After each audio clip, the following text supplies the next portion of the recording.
Thank you for waiting. I'll capture that for Buster. So we're really grateful for the ways in which you've come up with some things that are really of tremendous value to Sophia, and I feel like will help her move forward in terms of the job and school for her son. So I just want to start by saying that we are definitely grateful for that. You look like you were about to say something. No, wait. No, that's fine. I just thought you looked like you were about to say something. I wanted to give you space to speak, but if I misread you, that's fine. Okay. So when we think about our clients' interests, just financial stability and making sure that her son is taken care of is a huge priority. Sure. And also like recognizing what happened and feeling that reparations have been just for what occurred. Mm-hmm. So regarding the first part, we're interested to know what the job pays. It will be because we will put her into a public school, so she can expect an average salary of public school in this country. And it's a full-time position. Yes. Okay. And then I think that was the other big piece of data we wanted. I think then from our standpoint, $56,000 in total at the $1,400 a month feels like it's very much towards the bottom of where we had hoped we would end up in terms of recompense. But we understand that you're also limited, right? And that there's a distributive justice element here. You have other people who you want to make sure get fair treatment.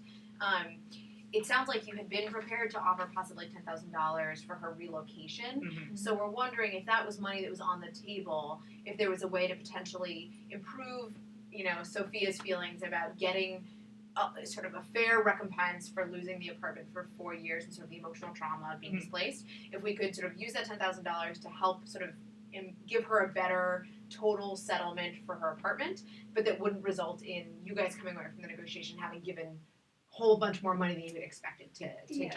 Because she's not coming into this neutral. So Sure. She's been screwed over before. Mm-hmm. And I think the last thing that we would want for her to experience is, entering into a deal where she feels like she is not getting the value that she thinks her apartment is worth. And then, walking past that apartment or living in that apartment, seeing the revitalization take place or the things happen around her, and having that reference point back to that time being an inherently unjust or unfair time. Mm-hmm. So we're just really conscious of the fairness of what's happening here, as well as like being really practical and recognizing, the job helps, but there's this other piece that we need to really look after. Thoughts? Yeah, so I think, it's tough. It's very tough to put a monetary compensation on the pain and suffering the client has been through, and we completely understand that. I think from our perspective, leaving aside reparations for right now, from the apartment perspective, I think we have reasonable data to suggest what a fair price would be, aside from any pain and suffering that was causing that. And it's because we know, and I don't know how well we highlighted this initially, but I'll just give you this data again. So we have 2 other apartments in her building. Mm-hmm. One is on the first floor and larger than hers, 80 square foot first floor apartment with obstructed views of the river, and that went for $1,250 a month for the past 6 years.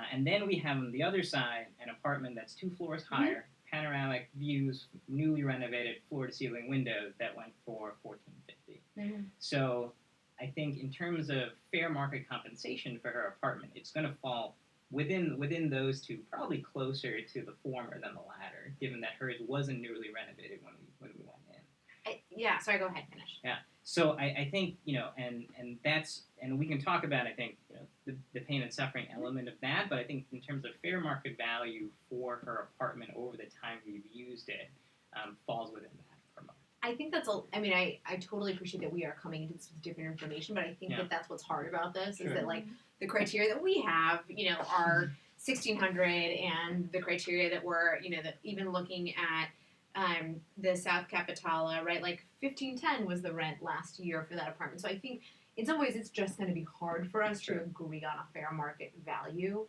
And I think it's important just to acknowledge that, right? Like, I think no matter what number we put at, it's going to feel uncomfortable to somebody because we're coming up with this with different information.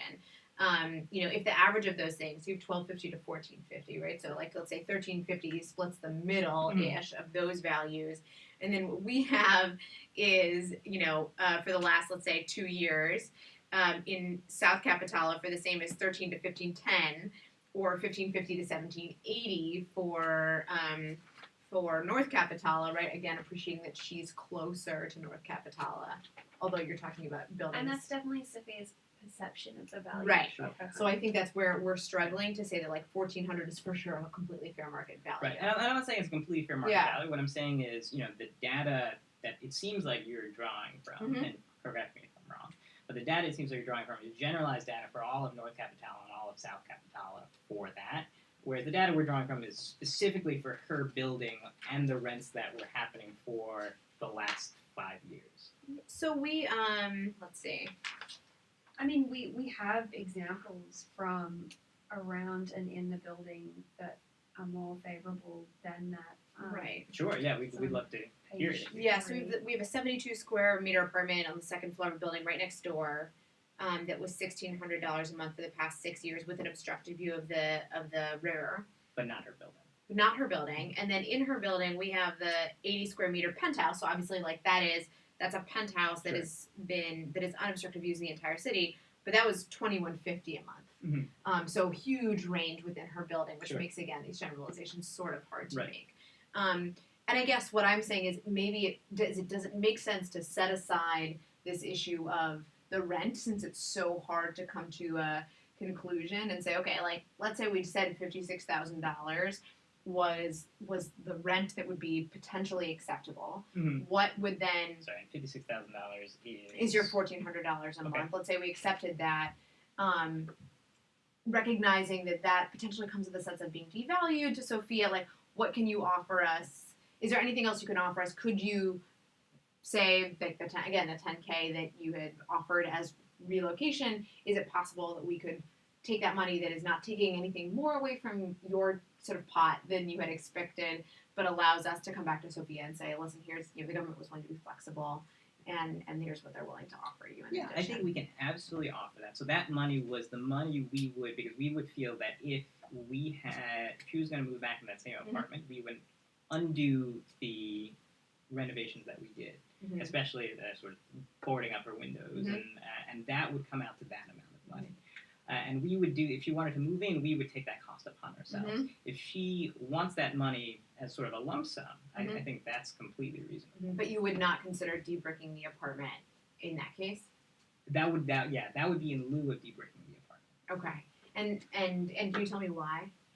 Because that would be our cost for debricking the apartment. It would be so $10,000 for we you would to... give her we would do it for her, or we can give her the money we would spend. So what would happen with her apartment? Let's say she relocated. What would happen with her apartment if it otherwise? I actually don't know. Right, because I'm concerned that then you have a bricked up apartment that's going to then lie dormant and potentially be a liability. So chances are, what would happen if she didn't move into that apartment and she left it to the government, is we would probably debrick it and then sell it for fair market value. Okay. And to your mind, that leaves you in a better financial place than giving her the $10,000 and debricking the apartment at your own expense. Then both debricking the apartment and giving her the money we were spending on debricking the apartment, probably. Yeah. Okay. So the way I see it is, we would be would you mind doing the calculation again? Because I'm so Sure. sketchy on it. I'm sorry. So $1,400 a month times 48 Yeah. months, right? Yep, times 48, so that's 67, 67. sorry. 67,200. Yeah. So 67,200 Plus $3,000 for furniture, plus right? 3,000 for Mhm. furniture, And then and then a job. the job, which is like a good job, public school, Mm-hmm. and then whether she takes the relocation or this in kind. Well, the $3,000 would be, she would rather get $3,000 to move back in the apartment and have the apartment debricked Mhm. at no So expense the to her. $3,000 was for the furniture. Was the Correct. furniture for her Furniture, to so that's refurnish. Yeah. Or the option would be not to get $3,000 for furniture, but just to get $10,000 to relocate to a different apartment. We would probably give her the $3,000 for the furniture that was restored She regardless. still needs to Yeah. share. I think that's reasonable, but her question is we will give her, so that comes out to about $70,200. Yeah. And but if she instead wanted to move somewhere else, we would sort of up that lump sum to About $80,200. And she has to move, or she just doesn't She expect you can to do the she can debriefing? stay, but we wouldn't do the debriefing. Okay.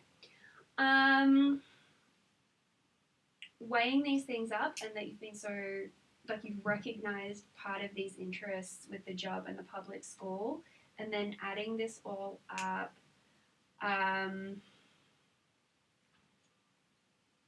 so I think for our client, I'll confer, but for our client, telling her this amount seems, As opposed to that amount. yeah, that seems to be more important to her. So I, What if she wanted to debrick it? It should be down to 65,000. yeah, but that can be, that's then at least giving her Okay. autonomy back. But she doesn't have to move out if she were She to doesn't take the have- relocation. She doesn't have to money. move out. Okay. If she wants to stay there, I don't know what your factors are. Mhm. We would be doing her a service because it would be cheaper for us to do the debriefing for Yeah, her sure. than for her to get an outside contractor to do it. But we'll leave that to you and your client. to It's just decide. that she'd have more of a sense of control, and also this concept of value, I think, would be retained. It just, yeah, and then that gives her, like, Mhm. just some sense of, That option. yeah, some sense of control over what happens to her house Sure. after that. So the $67,200 plus $3,000 for furniture plus $10,000 relocation, or recognizing that you're not going to do the debricking in kind. That takes us to $80,200, And then the job and the school. and of course the job in the school, because we, like, this is, yeah. I'm actually writing job with a dollar sign and school with a dollar sign, because those that does meet her immediate Expenses that interest. she's spared. Yeah. Does this sound like a fair deal to you? Any other thoughts on your own? I think it's something that we could explain to her, especially recognizing that the job and the school is a gesture of goodwill, an ongoing relationship. The furniture we'll figure out. Yeah, that $10,000 is really making a difference, so thank you. I think we have a deal. Okay. All right. Thank It's you. a pleasure working with you. You as Thank well. you. Thank you. I think we should go back because it's 50 already. I did have a sense of time.